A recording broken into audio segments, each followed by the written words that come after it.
Regular season win totals plus news and notes from across college football after the stinger.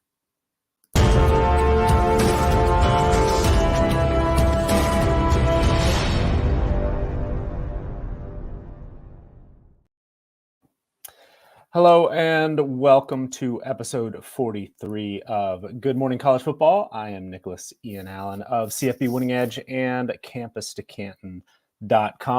We are 103 days until week 0 kicks off with Florida State and Georgia Tech in Dublin. So be on the lookout later this week. I'm sure we'll see a ton of, top 100 countdowns and, counting down the numbers of each player. If your Twitter account is set up like mine, you see a lot of those in the 100 days leading up to the start of the season. But we will, of course, remind everyone of that countdown as we continue on here with the show. But we are back first and foremost. Thank you so much for your patience as we had to take some time away to get our 2024 FBS team profiles ready to publish.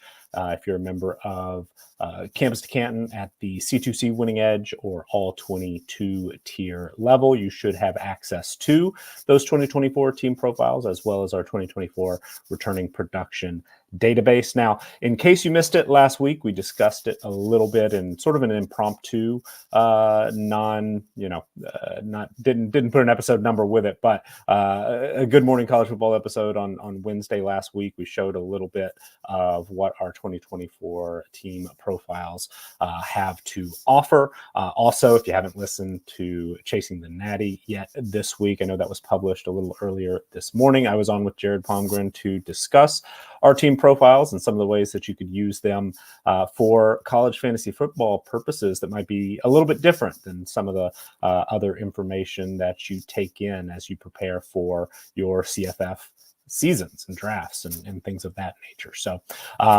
do, of course, check that out. Please check out the Campus to Canton YouTube channel. Subscribe there. We greatly appreciate it. We very much appreciate you giving this video a like. Now that we are back on our regular schedule, as we get into that upcoming final 100 days leading into the season, there will be more Good Morning College Football. Certainly there'll be more than there were the last couple of weeks. Also, the CFB Winning Edge podcast is going to be coming back soon. It is almost preview time. So going to be talking with Scott and Xavier this week to fully map out our plan for these next 100 days and make sure that we're able to dig in fully and preview every FBS team and conference. And a big part of those previews, really what we kind of use as the structure to those are our regular season win projections at CFB Winning Edge. And that's a big part of what we do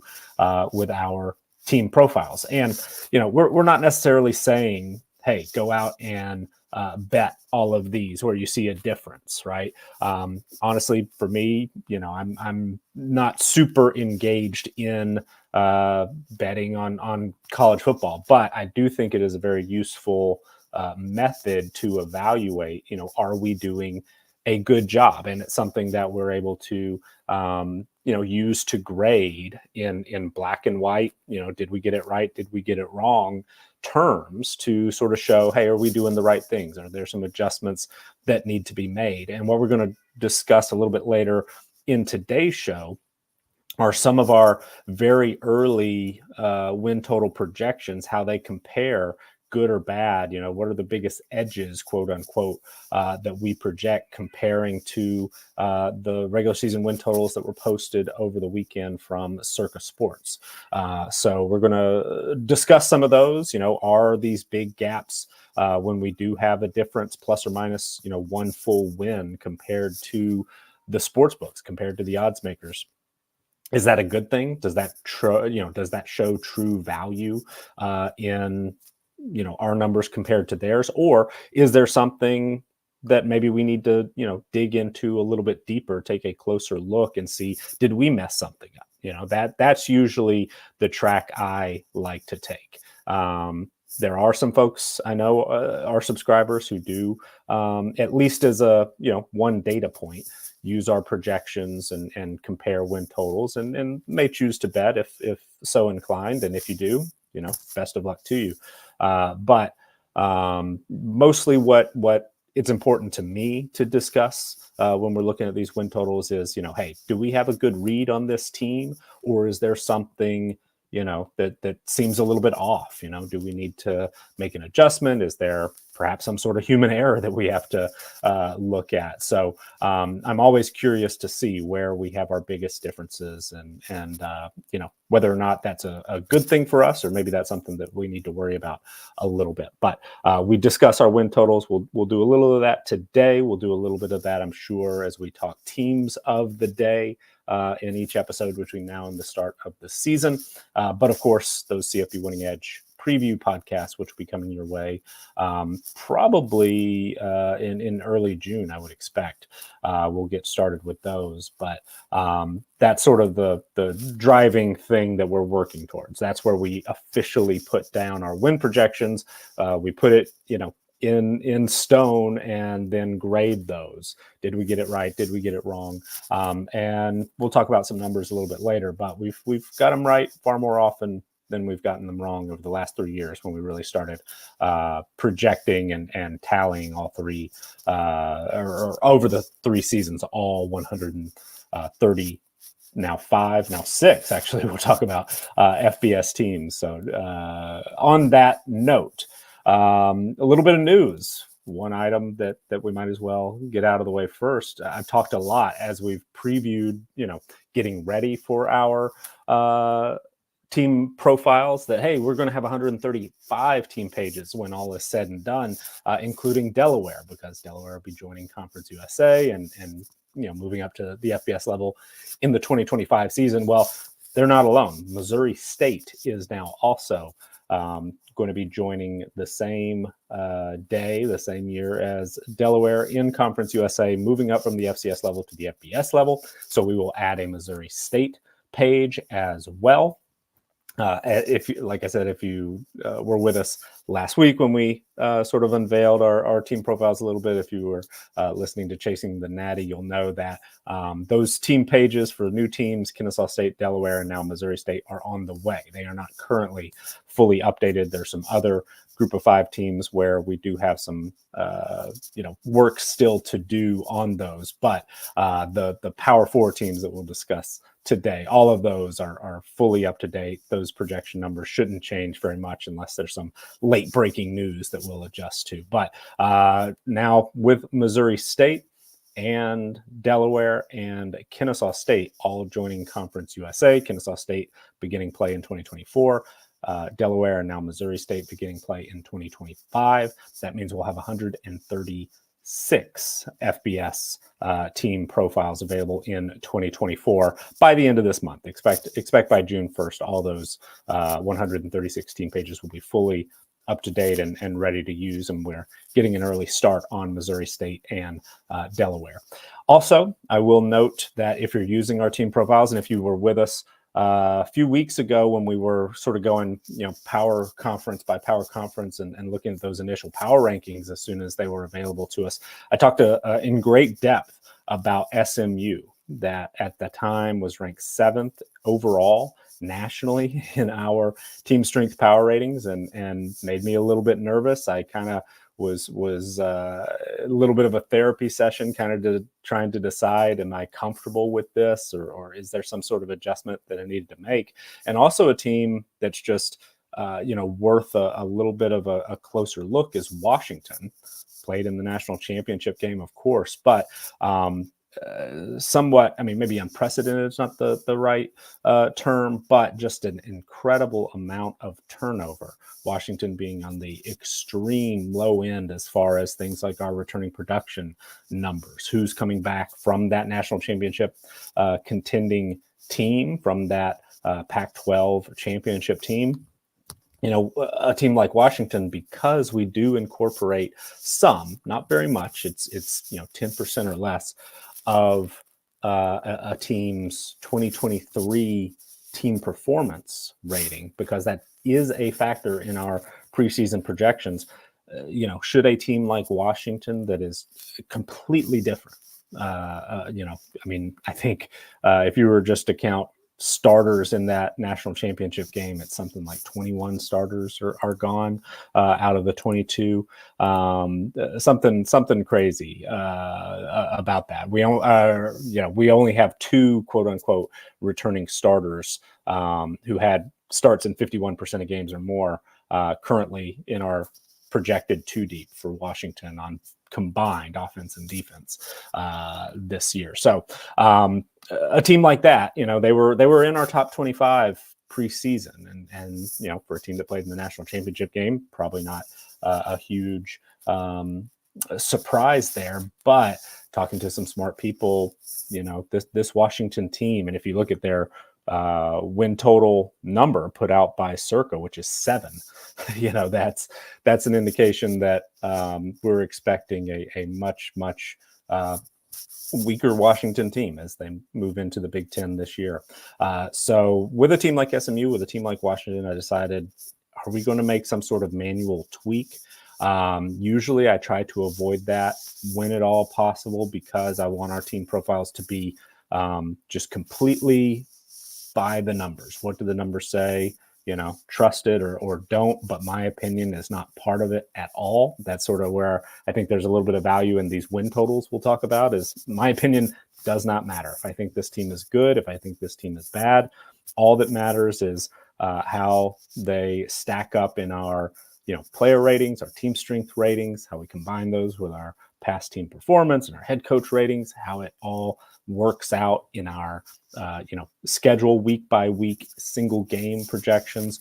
My opinion doesn't matter. So I try to stay as hands off as possible. But SMU moving up from a Group of 5 conference to the ACC, I was pretty uncomfortable with them being a top 10 preseason team and our highest rated ACC team, and a team like Washington that's just completely different. I thought we needed to make a little bit of a change. So there is a factor in our team strength power ratings that is sort of an additional plus minus. So once everything is put together, roster strength wise, team performance wise, coaching ratings, there's a little bit of an added, bump or downgrade that is given based on stats, based on last season's stats in particular. And because, SMU is playing a completely different schedule, basically. Washington is as well, but more important to them is the amount of turnover. So I just decided to set those, that extra bonus number, which is not a big factor, but it might,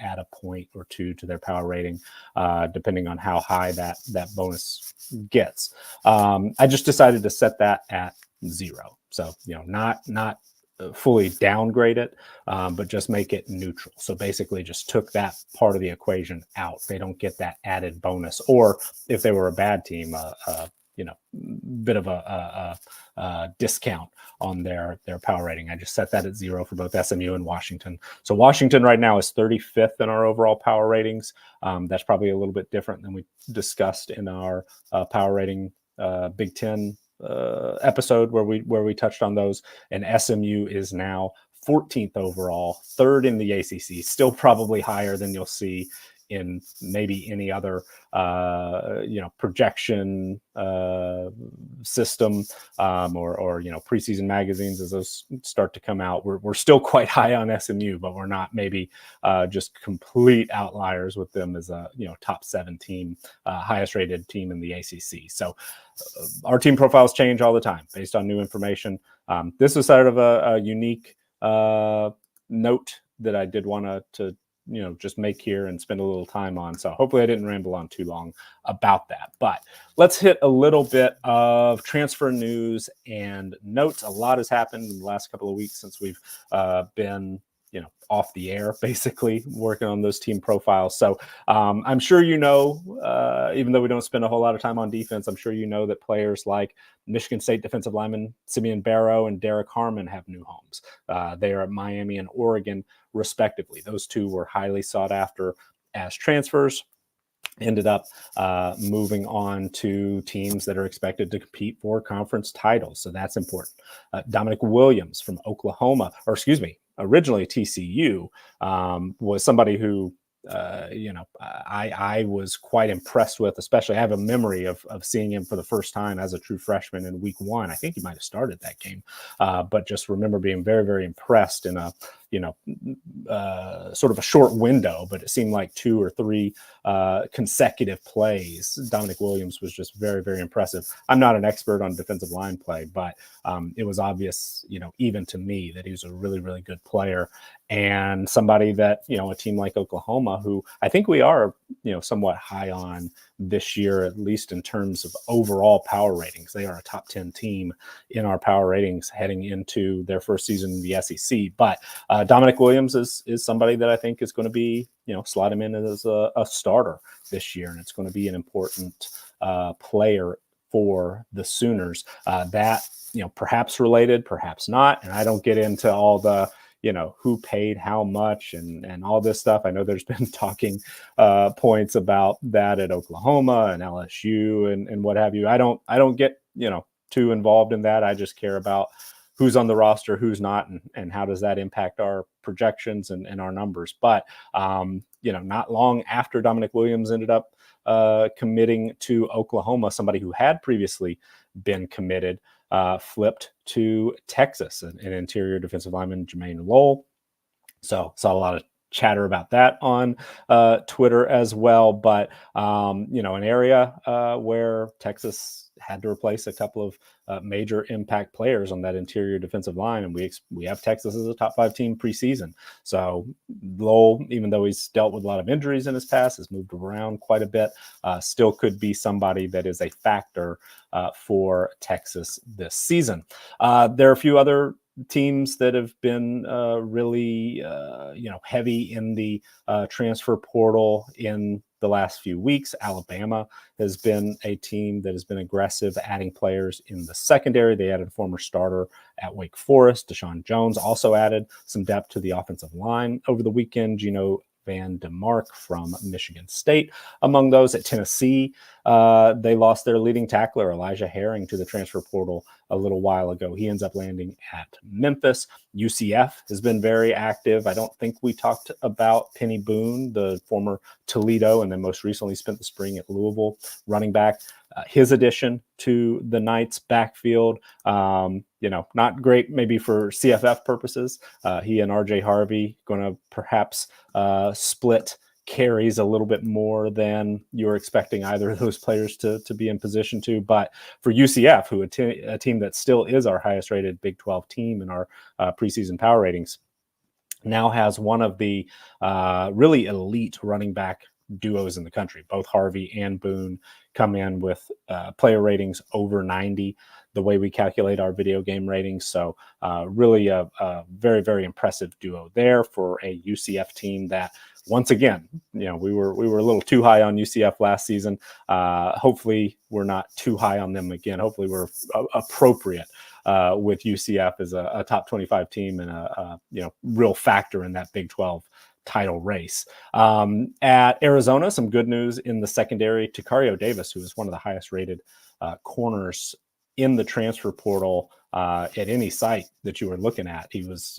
among the best available players. Actually went through spring practice with Arizona while still being in the transfer portal. He's actually officially withdrawn from the portal, so he'll be back with the Wildcats, so that's big for them. One of the maybe underrated names to keep an eye out for, Javion Cole, San Jose State a defensive back, is in the transfer portal. I believe he was, connected to teams like Alabama who are looking to add some depth. So important there. At Houston, a former starter, Isaiah Hamilton, committed to Ole Miss. Houston also lost Joshua Cobbs, a wide receiver, who was in line probably for a bump in targets and playing time.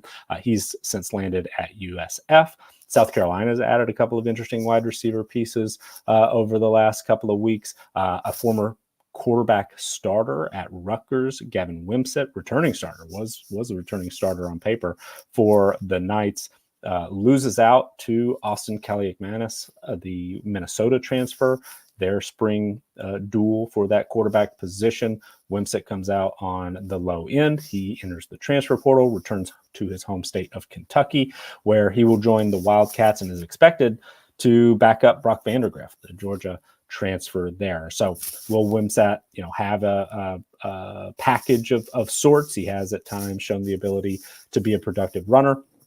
Does have an experience edge on Van de Griff. So there's, when the news first broke, there was maybe some chatter that Wimsatt could be, in the mix to start for Kentucky. I am not expecting that personally, but he could still be, a little bit of a factor. Washington, we discussed the connection, of course, between Alabama and Washington quite a bit, and how both teams just have really undergone a lot of change since Kalen DeBoer left the Huskies for the Crimson Tide. Washington's been active in the spring transfer portal as well. I was very, very worried about the offensive line situation. That was one of my major focuses and reasons to expect that we were just going to see a huge drop-off for Washington this year. They've added some interesting pieces to the offensive line. Not the most experienced players, but Enoch Bamai of Ohio State, highly rated recruit coming out of high school. Guys like Logan Sagapolu, who's seen some time as well. Expect that those players will be able to compete for starting roles sooner rather than later. And at least on paper, Washington, which looked like a, quite honestly, lower tier Group of 5 conference team early in the spring, the way that offensive line graded out or looked in our offensive line strength ratings. They're a team that is making some positive moves, at least on paper. But Washington was the last team to finish up its spring practice. So there have been some standout performers. Denzel Boston, wide receiver, somebody who had a huge spring game, was somebody that seemed like was mentioned in maybe every spring practice report that I saw. So expect that he'll compete with a guy like Jeremiah Hunter, the Cal transfer, maybe for that number one wide receiver spot, top target, perhaps in line for a lot of production. Maybe Will Rogers, top option there for Washington in 2024. Finally, a few notes over the weekend. Illinois landed a commitment from former Texas starting defensive back Terrence Brooks. Arizona State was busy, added some intriguing, perhaps a little bit under the radar, offensive skill position players, including Alton McCaskill, most recently of Colorado. Jeff Sims, former starter quarterback at Georgia Tech and Nebraska, started last season before injury and then just sort of losing his grip on that job. They are both officially headed to Arizona State. And then Malik McClain, former starter wide receiver early in his career at Florida State, and then last year was at Penn State. He is also going to be joining the Sun Devils, where head coach Kenny Dillingham tweeted out that the team is now complete. So Arizona State going to be an interesting team. Most power ratings, they're at or near the bottom of the Big 12 projections. Ours are similar. I think they're our second lowest rated Big 12 team, but a team that intrigues me. There's some talent on that roster, and I'm curious to see how it all shakes out. And talk about running back duos. Pretty similar on paper right now with Cam Scatabo and Alton McCaskill as a 1-2 compared to that UCF duo.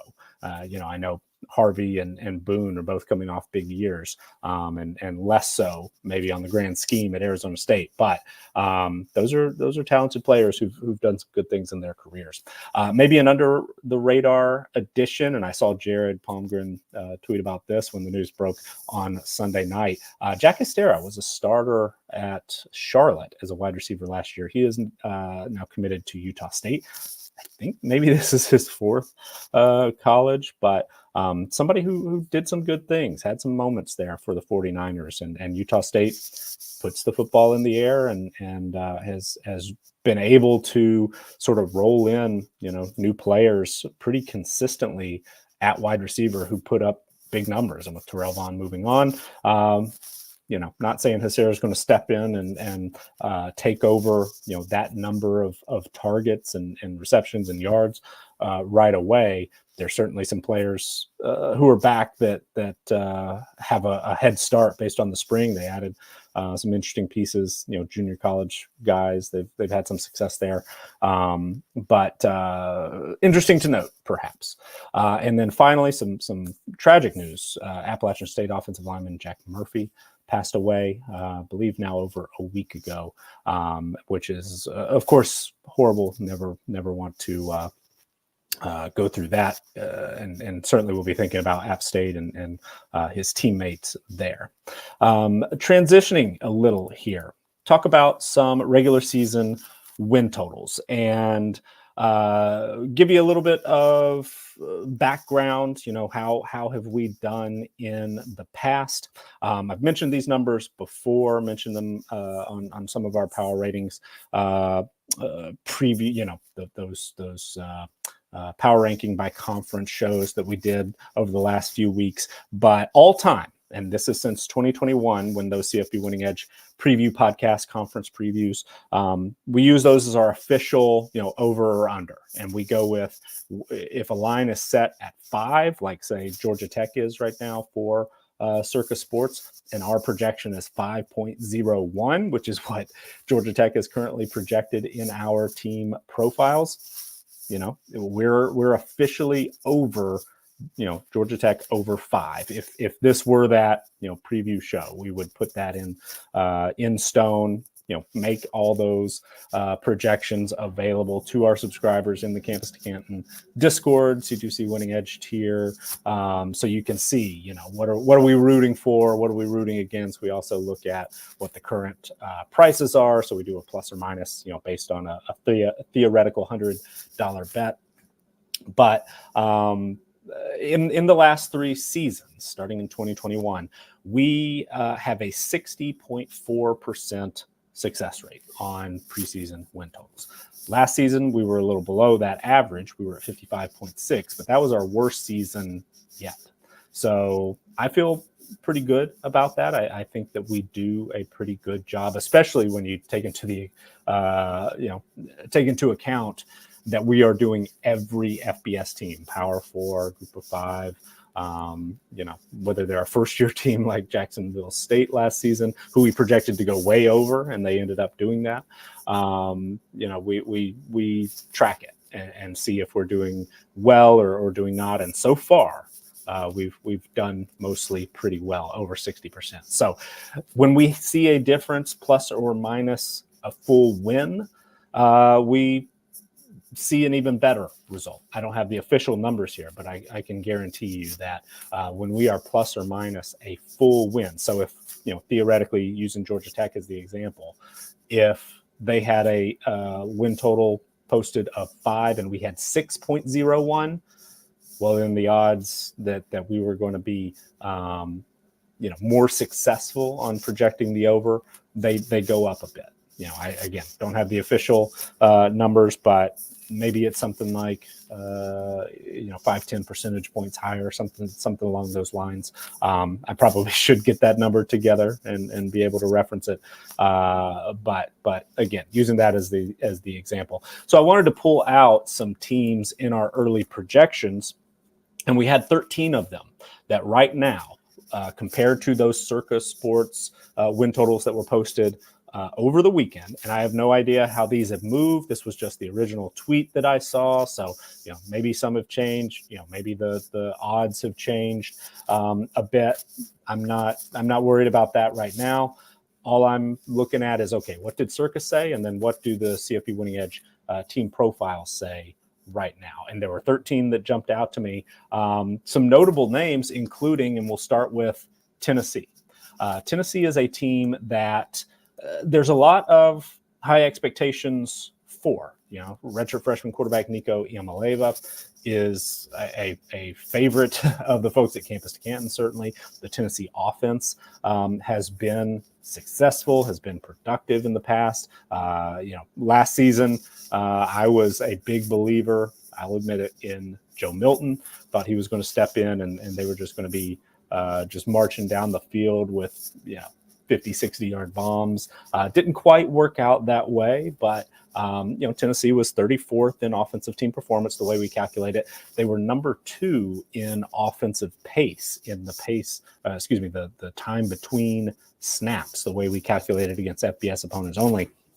So that's a high volume offense where there's reason to expect that they're going to put up a lot of points. They're going to be providing a lot of opportunities for receivers like Squirrel White, incoming transfer Chris Brazzell, Brew McCoy when he's back and fully healthy, Dante Thornton, somebody that I still think has maybe a bright future as a big target with elite speed, and a lot of turnover at the running back position. But from a team perspective, Tennessee ranked 20th in overall team performance last season. They were 28th on the defensive side of the ball. And the roster looks pretty good. If you look just position by position in those raw recruiting ratings that we have available in our team profiles, you'll see that, okay, at the running back position, Tennessee has a top 20 talent group together. Just based on how these guys were rated coming out of high school, whether that's maybe some incoming transfers, we do take that into account, or just the long list of 4-star guys that they've still got on the roster. They come in as a top 20 group in all 3 of the recruiting rating sites that we track: 247 Sports, Rivals, and On3. The wide receiver position, they're top 10. Overall offensive skill, top 20, 21st in Rivals, but top 20 in the other 2. Offensive line, it's a top 15 unit on paper just in terms of raw talent. So we're looking at an offense that ranks 16th in average 247 rating coming out of high school, for example. And the defense is similar. They're 21st in just that raw 247 rating coming out of high school, with the defensive line being the most talented unit on paper in terms of raw talent, coming in 8th overall. But when we look into, once we take it to the other level and we're trying to calculate our roster strength ratings, where we take those raw recruiting ratings and adjust them for experience in career production, Tennessee slips down a little bit. They are 37th in overall roster strength, the way that we calculate it. And as much as I and others love Nico Iamaleava, he's just inexperienced. We got an extended look at him in the bowl game. We got to see certainly tons of highlights of him coming out of high school. But there's, and I might sound crazy here, you might think that, okay, well, this totally discounts the team profiles, but there's a little bit of a downgrade in how Joe Milton finished his season as far as our video game ratings compared to where Nico is right now. So he absolutely has the ability to catch up very quickly. If in the first few weeks of the season, Nico's going out throwing for 350 yards and SEC player of the week and all this sort of stuff, he'll add production points and he'll get into the 90s very, very quickly. But as it stands right now, the way that we project it, Tennessee's taken a little bit of a step back at the quarterback position. Quarterback weighs very heavily in our roster strength ratings, in our power ratings overall. And as a result, Tennessee is still a top 25 team, but they are 10th in our SEC power rankings. And the schedule is very, very tough. In non-conference play, 2 easy wins, FCS opponent Chattanooga, and right now our lowest rated FBS team, Kent State. Full FBS team, Kennesaw State, once we get that fully updated, they'll probably come in last. Easy wins there. But NC State, on a neutral field, that's going to be a tough opponent. I've seen, plenty of buzz as NC State as an ACC title contender potentially. Then, you start SEC play at Oklahoma. That's going to be a very, very tough matchup. Get a week off, but then back-to-back road games. Arkansas, so you're 2 weeks on the road and in 2 games in 3 weeks, both on the road. Home against Florida, home against Alabama. Even though Florida has one of the lower SEC win total numbers out there, still I think a team that's going to be dangerous, going to be tough to beat week in and week out. Tennessee does get a pretty good draw with having Mississippi State on the schedule this year. Also, of course, Vanderbilt at the end of the season, UTEP, another non-conference game, toward the end. So there certainly are a lot of winnable games on the schedule, but it's pretty brutal there in the middle. That mentioned Oklahoma, Arkansas, Florida, Alabama. Then a week off, then Kentucky, who we're kind of high on. Of course, Georgia is still on the schedule as well. So there are plenty of losable games also. So as a result, Tennessee comes in with a win projection currently for us at 7.76 wins, which is over a full win below the 9 that Circa is projected. Penn State is a good example of something that is pretty common the way that we do it. And I think that there's actually a little bit of room for improvement. I've talked to some smart folks sort of behind the scenes on how do we react on sort of the extreme ends when a team is projected or, a win total is posted of 9.5 or 10 or 11.5, like a team like Ohio State this year. In years past, I think Ohio State's actually 10.5 right now. We're always, just about always, going to be under the way that we project. And the way we project win totals, if this is your first time with us, we do point spread projections for every game on the schedule, convert those to a projected winning percentage. So, for example, in week 1, we have West Virginia as a 7.28% underdog against. 7.28 point underdog at Penn State. That equates to a 66% win projection percentage. And what we do is say, okay, that 66%, that counts for 0.66 wins. So in week 2, we have Penn State as an 89% chance of beating Bowling Green. In week 3, 98% against Kent State. So we take that 0.66, add 0.89, add 0.98, and then, go through the Big Ten schedule. And at the end of it, we have a projection of 8.56. So it's not a surprise that we're going to be under 10 because we pretty much always are on the extremes. We're also always just about going to be over, teams that are 2.5 wins, something like that. It's really, really difficult the way that we project, those teams, just the way our numbers work, to be over a really high, double-digit win total, or to be under a really low, 2.5 or something along those lines. So it was not a shock to me that Penn State, that we were under. It is, I think, a little bit notable that we're under as much as we are, because Penn State is a team that our numbers like. The Nittany Lions are number 8 in our overall power rankings. They are 3rd in the Big Ten. I mean, they look like a Big Ten title contender on paper for us. We're pretty high on Drew Allar. Higher more so perhaps than the general college football public. He's a 92.5 rated player in our video game ratings. That's sort of on the high end. Top 20 quarterback nationally on paper. You could say we've got him overrated. We've got Penn State as a top 12 team in roster strength. They're a team that ranked 8th in our overall team performance numbers last year, including number 2 defensively.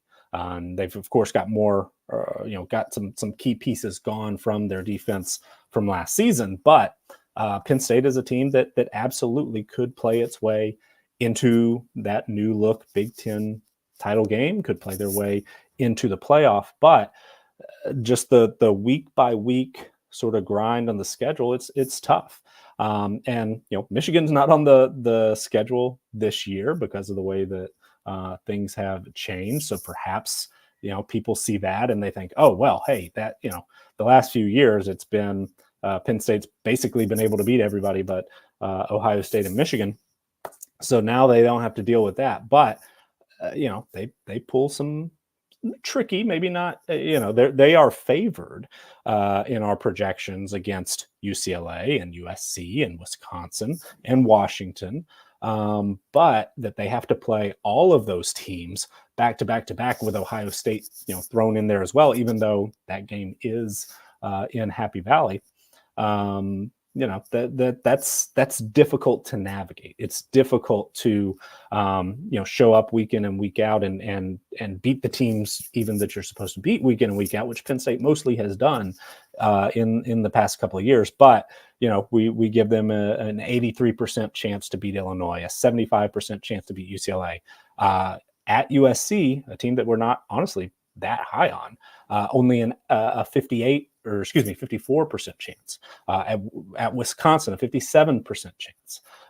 So the numbers just don't quite add up for a team like Penn State that is on paper a team that our numbers really like. So is there some value there, or should we implement one of those changes that I've been sort of talking about behind the scenes, where my first thought was, okay, we have our win projections, that 66%, 87%, what have you. Those make sense. Those have been good to us. I mentioned we're 60%, across the board the last 3 years. But when we're at our weakest, I think we've missed on the Ohio States, the Georgias, Alabama on occasion, where we're just always going to be under, and those are the best of the best teams who, most reasonable folks still saw, Georgia over 11.5 2 years ago or whatever it was, and thought, oh yeah, they'll get there. They're going undefeated. We haven't. So maybe, we should give a little bit of a boost, like I was talking about with that SMU Washington, maybe add one of those types of things to our win totals and say, all right, Penn State is favored in 11 regular season games the way that we do it. Maybe we should add another, 0.1, 1/10 of a win for each game in which they are favored, and then we'll subtract, one of those for the game where they're an underdog, and that's Ohio State. So here we would add one full win to our projection. If we did that, we'd have Penn State projected at 9.56 instead of 8.56. They'd still be under, but they wouldn't be in this group where there's a plus or minus one full win.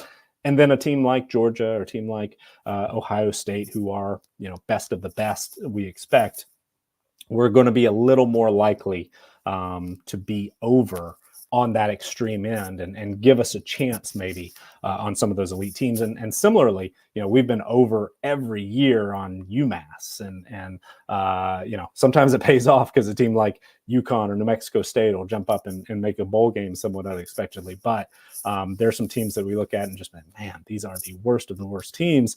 And we're projecting 3, 4, 4.5 wins where nobody else in the world would. Maybe we need to do this, added layer. Another example, or another thing that I've talked with some folks about is, hey, that Penn State versus Kent State game, yeah, it's 98%. Might as well round that up to 100. Maybe round everything that's 80% or more up to 100 or close to it. Give just those games where even though there still is a chance that Penn State will lose. In the grand scheme of things, do we really expect a team like Penn State to lose to Bowling Green? Maybe not. So let's just give them a little bit of a boost there. So I haven't done any of that, but that's something that is maybe worth considering, or if you're making your own adjustments, something I might suggest you play with a little bit. All right, moving a little quicker here. The Big 12 is just the way I see it personally, and honestly, the way our numbers see it, wide open. I already touched on when we were talking about previews that UCF is our highest rated Big 12 team. We might be the only, projection system out there, might be the only, preseason preview you see that has UCF in that realm. And that would not surprise me at all. I don't honestly love it. But what that means is a team like Utah, who a lot of people see as the team to beat. I know CBS had some power ratings go up late last week, which understandably have Utah as the highest rated team.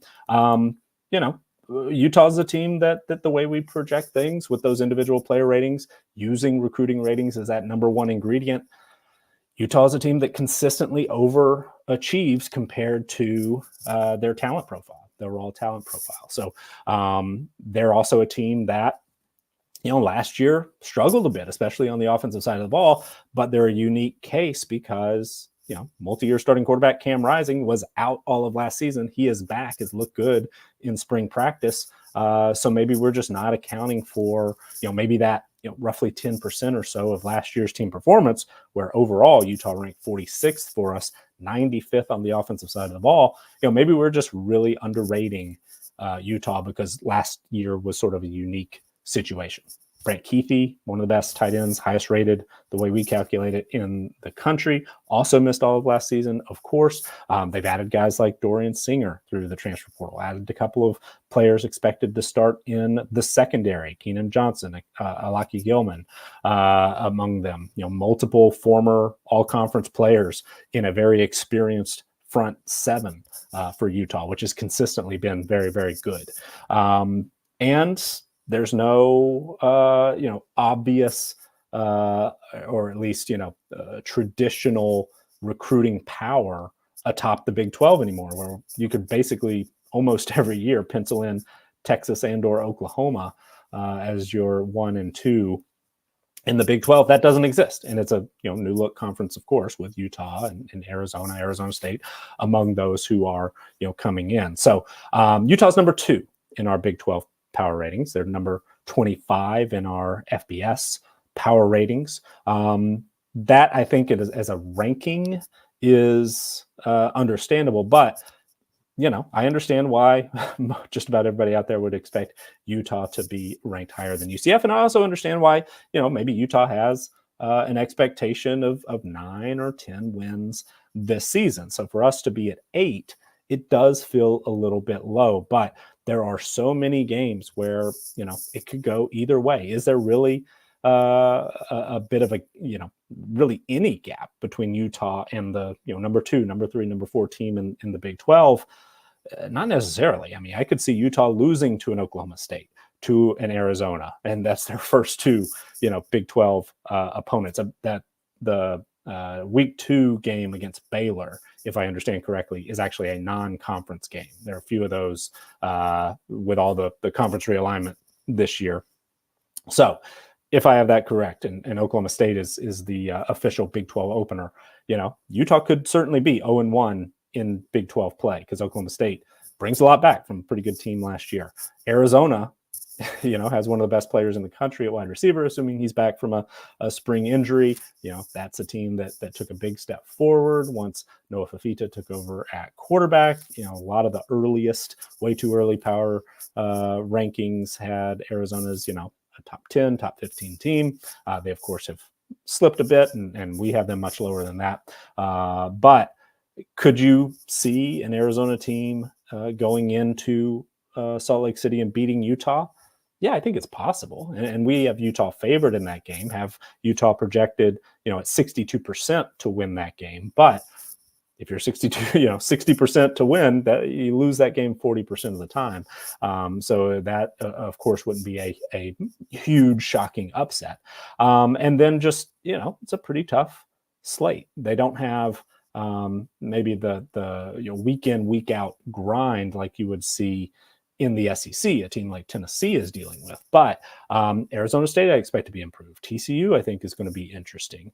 Houston and BYU don't grade out particularly well in our ratings, but Colorado is always a wild card, right? Who knows what they're going to look like? Iowa State's one of the most, on the extreme positive end and returning production. So come the end of the season, is Iowa State in the mix for a Big 12 title, game? Going to UCF on a short week in the regular season finale, that is a little bit of a difficult assignment. So could you see Utah, coming up and losing 3-4 games?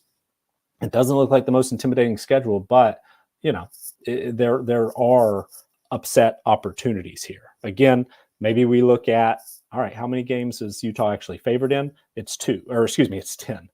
We have them as a slight underdog against Oklahoma State. We also have them as a slight underdog against UCF. So should we do the plus or minus 8, plus 8 there?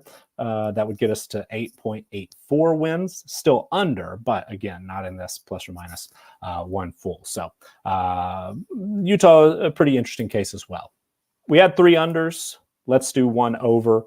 North Carolina is a team, and I touched on this in our ACC power rankings discussion. Having to replace Drake May is huge. Wide receiver position, I'm worried about. A lot of injuries at the end of last season, the bowl game, tight end position as well. A lot of injuries and guys not available this spring.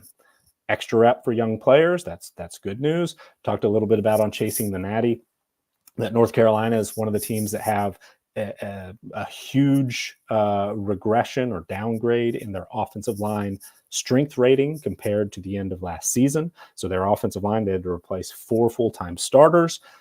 They've added some talented guys through the portal, but not a lot of experience. It's a unit that, is good, not great on paper in terms of raw talent, top 35, top 40 nationally, but quite inexperienced. And then, how's that passing game going to shake out? How's that defense going to improve? A unit that was kind of limping its way along to FBS average last season. Looks good, looks talented on paper, top 30 in defensive roster strength, but still an area where we need to see some some steps in the right direction if this ACC or if this North Carolina team is maybe going to be a force to be reckoned with in the ACC, which our numbers seem to think that they are. They're only 6th in our power ratings, but they're actually a top 20 team overall. So 6th in the ACC, but 19th nationally. We're pretty high on the ACC this year, I suppose. But North Carolina is a team where, the schedule, there are a lot of tough opponents. There are a lot of losable games, but we only have North Carolina currently projected as an underdog at Florida State. They do get NC State at home at the end of the season. They also get a pretty decent draw in conference play, opening up at Duke, home against Pitt, home against Georgia Tech, who of course has been kind of a thorn in the side at times, at Virginia, then at Florida State, get a week off, home against Wake Forest, at Boston College, which is going to be tricky in late November, and then home against NC State. So yeah, there are absolutely some losable games there, but with a 7.5 win total what was posted there by Circa, that conference schedule looks pretty good. And then you throw in that non-conference 4-0 is definitely a possibility. At Minnesota, not the easiest week 1 matchup, but we do have North Carolina as a pretty solid favorite there. And then pretty heavy favorites against Charlotte, North Carolina Central, an FCS opponent, and James Madison, who has been excellent in his first 2 seasons at the FBS level, but is in that extreme low end in returning production, well into the triple digits, 120s, 130s. Our members would know, the specific number looking at that returning production database. But man, I mean, there are a lot of winnable games on the schedule for North Carolina. Should you maybe consider an ACC title future for North Carolina, just on how well that schedule sets up? There's no Clemson, for example. There's no Miami. Looks pretty good on paper, and I think personally, and certainly our numbers indicate that maybe North Carolina is a team where modest expectations, but things set up pretty well.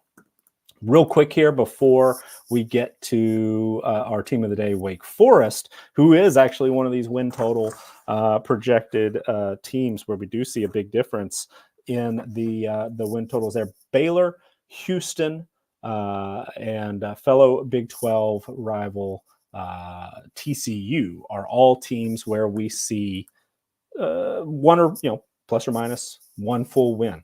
We've got Baylor projected to get bowl eligible. Have Baylor coming in at over 6 wins. Currently, the number, or when it was posted at Circa over the weekend, Baylor was at 5. I mentioned that we're not super high on Houston, but we do seem to think that they're going to be able to, cobble together enough wins to get over 4. We have Houston projected at 5.2 wins. TCU is a team, kind of similar to Washington last year, very similar in a lot of ways, where they went to the national championship game, then a lot of turnover, lower expectations. But this year, 7.5 is that preseason win total, regular season win total posted by Circa. We have the Horned Frogs coming in under that. So don't see a major bounce back in the cards, at least on paper, the way we calculate it for TCU. We've got the Horned Frogs at 6.32. interesting teams in the Big Ten. Indiana is, I think, going to be very, very difficult for most folks to project this season. I wasn't sure how our numbers would shake out. I thought we might end up being, overrated on Indiana, and that is still a little bit of a concern based on, a very, very difficult Big Ten. But also there's so many new faces, not only coaching staff, but transfers. A ton of them followed Kurt Cignetti from James Madison, but you've got, projected starting quarterback Curtis Rourke from Ohio.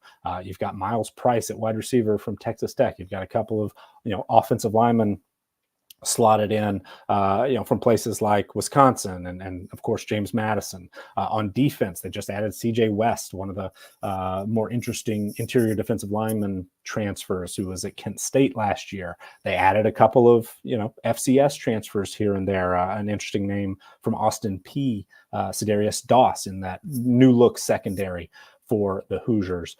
But the schedule sets up pretty well. FIU, Western Illinois, Charlotte in non-conference play. The early conference schedule is manageable. There's some winnable games there. UCLA, Maryland, Northwestern, Washington is on the schedule. Michigan State, of course, has struggled quite a bit. Purdue at the end of the year, who is, by the way, a team that we're high on, at least compared to Circa. But very, very winnable games. So add them all up. We have Indiana getting over 5.5. We actually project Indiana to have closer to 7 wins. Purdue, similar, but Purdue actually is one of our biggest gaps, one of our biggest projected edges. The Boilermakers currently listed at 4 by Circa. We have Purdue at 5.7 wins. So keep that in mind. And then SMU, team, of course, that we're going to be talking about probably too much this year, even with that downgrade, even with that, taking away that little bit of bonus for good play that they had in the ACC or AAC last year. First year ACC team SMU posted win total of 8 by Circa. We have them at 9.2. So, we're high on the Mustangs. They look very, very good on paper. I'm a little bit nervous about it because last year we were too high on those Big 12 teams who were coming up from, in BYU's case, Independent and Cincinnati, and my mind just went blank, whoever the others were coming up from the American Conference.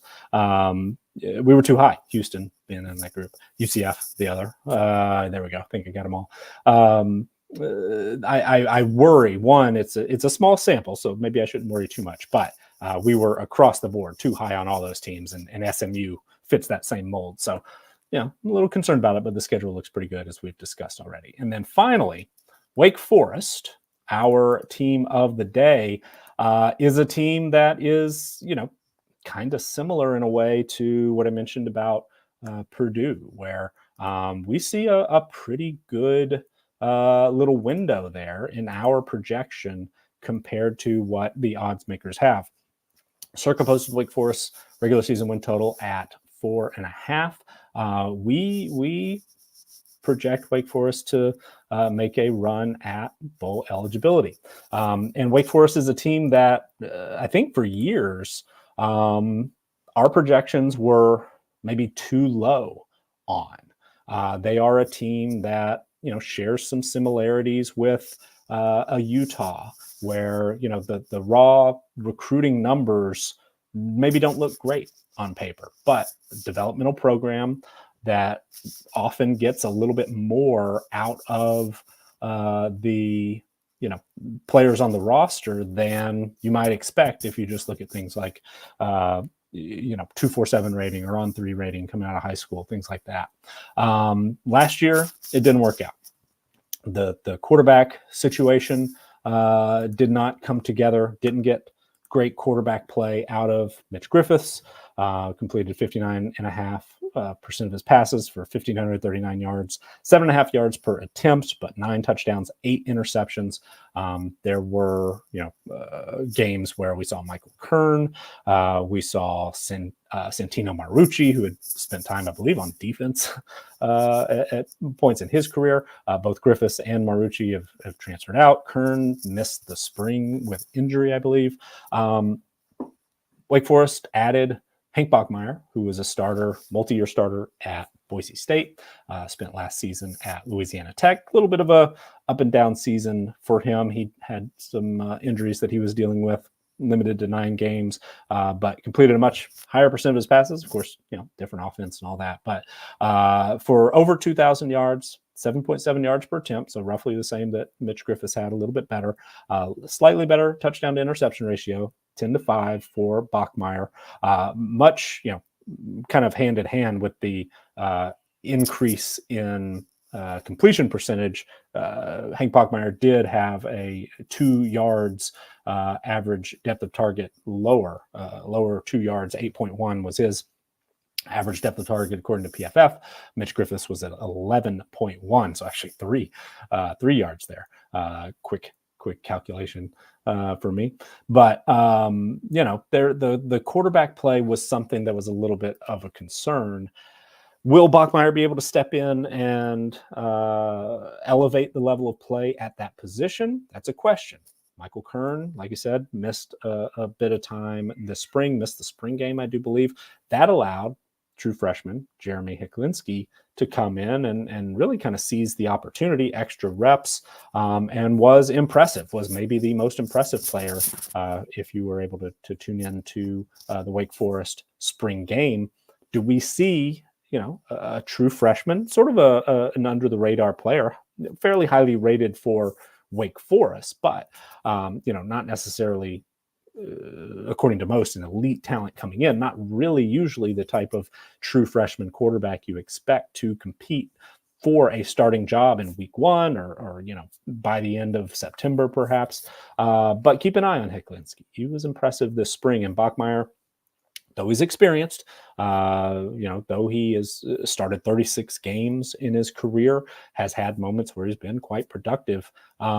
He's a little bit, he has not nailed down this job quite yet. So that is certainly something to watch. Wake Forest is a team, again, that we talked about on Chasing the Natty. Offensive line-wise, looks decent. Devontae Gordon is a player who was a starter at left tackle. Played every snap, I believe, for Wake Forest last season. Has boosted his individual player rating into the 90s, the way that we calculate his value on paper.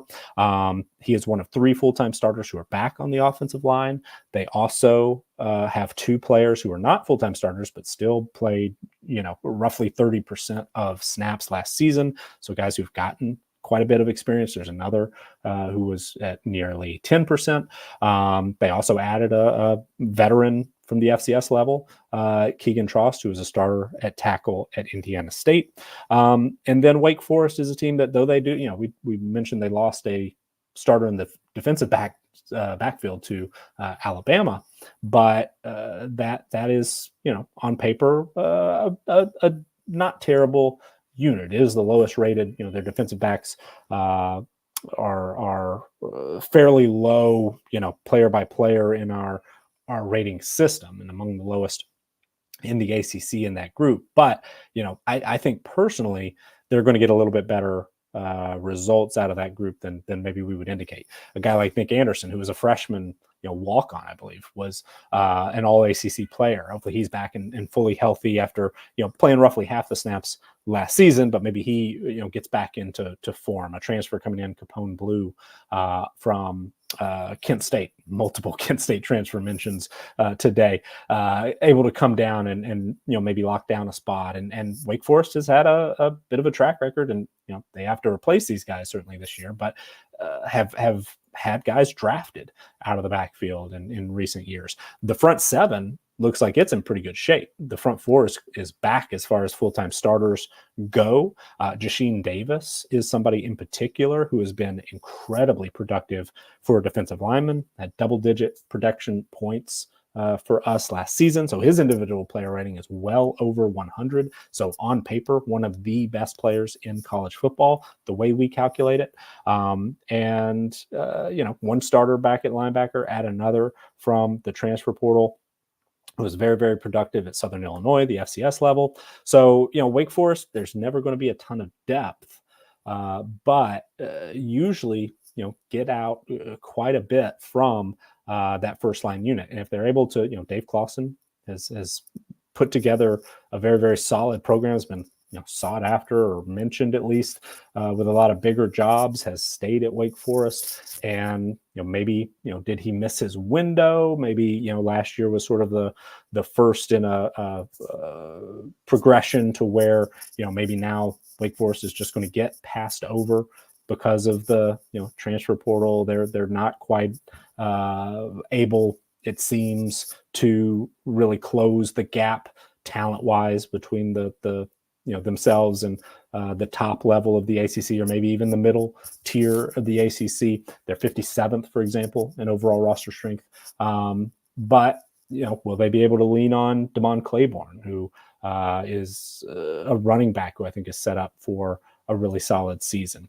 Donovan Green has flashed at times at wide receiver as maybe one of the higher end potential guys in the ACC, in my opinion. He missed all of last year with an ACL injury. He is back. Walker Merrill has shown flashes. Taylor Morin is a multi-year starter at wide receiver. Horatio Fields had a big spring. So, will that group of skill position players who maybe, the name recognition isn't huge, but there's some experience there. There's some untapped potential there. There's opportunity in what has been in the past a pretty unique offense that can be difficult to prepare for. Throw that into a defense that last year was roughly FBS average, 72nd in our defensive team performance. But, that, like I said, that front four looks quite good, looks like a top 40 unit. Maybe they'll play a little bit better than that even. Front seven as a whole, top 50 nationally if you're looking position strength. Again, if you think back to what we're used to seeing at Wake Forest, where the defense has at times, even when they've had good teams, not been elite, far from it. In fact, 79th in defensive team performance in 2022, 98th in 21, 80th in 2020. But there's still a team that I think the potential is there to maybe overperform the roster strength numbers that we've got. So throw that into a schedule where there's certainly some very, very tough matchups, especially week 3 against Ole Miss, where the Demon Deacons are hosting the Rebels. We have Ole Miss as a clear top 10 team, really, really, really talented on paper. Wake Forest does draw Clemson, does draw North Carolina, does draw Miami. So that's incredibly difficult as well. So why in the world would I say that they're one of our biggest projected overs? Well, the number's pretty low, 4. Last year, Wake Forest won 4 games, and you look at, there's some tough matchups. I didn't even say NC State, but there are a lot of winnable games as well. North Carolina A&T from the FCS level, very, very good FCS program, but Wake Forest should win that game. Virginia, week 2, very winnable. Louisiana, tough team, bowl team from the Sun Belt, but still winnable game. Probably Wake Forest should be favored. Should be favored at UConn. At Stanford, that's a little, that's a long way to go. Stanford, I think, will be improved, but that's a winnable game. Home against Cal, that's a winnable game. Duke at the end of the season, a lot of turnover there. And would you be shocked if a team like Wake Forest is sort of a fly in the ointment and upsets a Miami or a North Carolina or an NC State? We've seen it before. Maybe this isn't right now, looks like the team that we would expect to do that. But maybe we wouldn't have expected it a few years ago either, when things like that were a little more common. So Wake Forest is a team that, with 4 wins as the projection, or at least what was posted from Circa, those numbers that we get, the 61% against Virginia, the 67% against Louisiana, the 58% against Stanford, 50% against Cal, even that 19% against Ole Miss. All those add up to over 4, get us a really pretty close to 6. So our past results, no indication of future success, but usually we've got a pretty good track record when we expect a team to outperform or underperform by plus or minus 1 full win. And we've got Wake Forest at plus over 1.5 wins. So feel decent about that. Oh, I think I said 4 a lot of times. The number from Circa, my apologies, is 4.5. So maybe not quite as big of a gap there, but we still are at 5.75. So 1.25 wins higher than the good folks at Circa, who are very smart and have a lot of success as well. So we'll see how it all shakes out. But those are our early win total projections, some edges that we see projecting Power 4 conference teams using our CFB Winning Edge team profiles, which you can access if you are an all 22 or C2C Winning Edge tier member at campus2canton.com. So that's going to do it for us today. Please do subscribe to the Campus to Canton YouTube channel. Please give this video a like. We will be back on our normal schedule Monday, Wednesday, Friday. Also, CFB Winning Edge podcast will return likely next week. Be on the lookout for an announcement about that. So the week of May 20th, I would expect. And pretty soon after those start, we will be doing full team previews. So thanks for joining us today. Thank you for your patience as we were away for a couple of weeks. We will be back in our regular schedule starting now. So see you on Wednesday. Have a wonderful time until then. Thanks for tuning in, and have a great day.